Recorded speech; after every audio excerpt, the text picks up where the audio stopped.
In 2007, global markets hit record highs, fueled by cheap credit and optimism. Less than a year later, millions of those same homeowners were facing eviction and financial ruin. 12 years later, a global pandemic forced physical businesses to bolt their doors, bringing commerce to an absolute halt. Yet Wall Street indices rapidly climbed to new historical peaks, while cities sat empty. These shocks, surging inflation, sudden layoffs, and booming stock markets, appear to strike without obvious warning, causing widespread financial uncertainty. This diagram shows how these events align with the four specific stages of a continuous economic cycle: expansion, peak, contraction, and trough. Identifying the internal mechanics of this cycle and the policymakers who steer it makes the movements of the global economy predictable. The cycle begins with Phase 1, expansion. This stage is triggered when money is cheap to borrow because of low interest rates. Corporations use these low-cost loans to build out new infrastructure, increase factory production, and hire workers to meet growing demand. As companies compete to fill these open roles, involuntary unemployment drops towards zero. A fully employed workforce generates high levels of disposable income. With steady paychecks, people spend more. They purchase homes, vehicles, and consumer goods, driving growth across every sector of the economy. This cheap debt creates widespread prosperity and high living standards.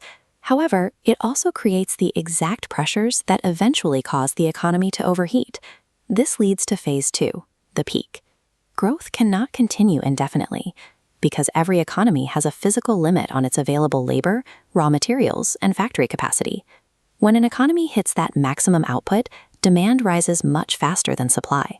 The cost of raw materials and labor increases, driving up the price of finished goods.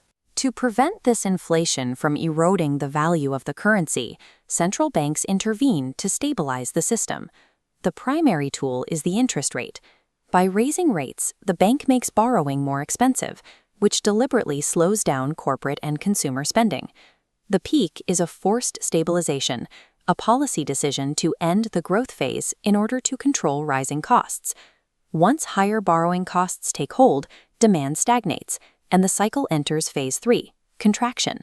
The market balance shifts. Consumers postpone purchases, so supply exceeds demand. Companies accumulate excess inventory and halt investments. This triggers a chain reaction. Factories cancel orders, businesses reduce workforces. Resulting layoffs lower spending power, spreading the slowdown. A temporary decline is classified as a recession.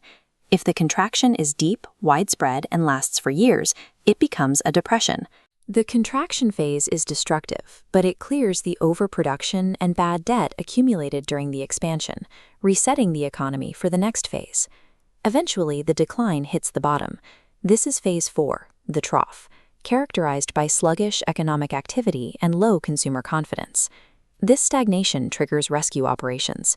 Central banks reverse their stance, slashing interest rates to make money cheap and encourage borrowing again. Simultaneously, the government uses fiscal policy to stimulate the system. They may cut taxes or fund massive infrastructure projects to directly create jobs and income. These policies are designed to inject demand back into the system. As jobs return, consumers gradually regain confidence to spend, reviving business activity.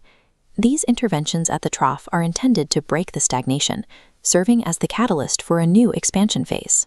The gap between stock market performance and the job market comes down to a difference in timing. The stock market is a leading indicator. It does not reflect today's economic reality. It acts as a forward-looking mechanism, pricing in the expected effects of a recovery months before it actually arrives. Employment, however, is a lagging indicator. It only reflects the economy's past performance. Businesses generally wait for physical proof that the economy has healed before they commit to large-scale hiring. This creates a permanent delay between the stock market's recovery and the reality on the ground. Distinguishing between leading and lagging indicators provides context for where the economy stands, identifying the current season of the cycle before the next shift arrives.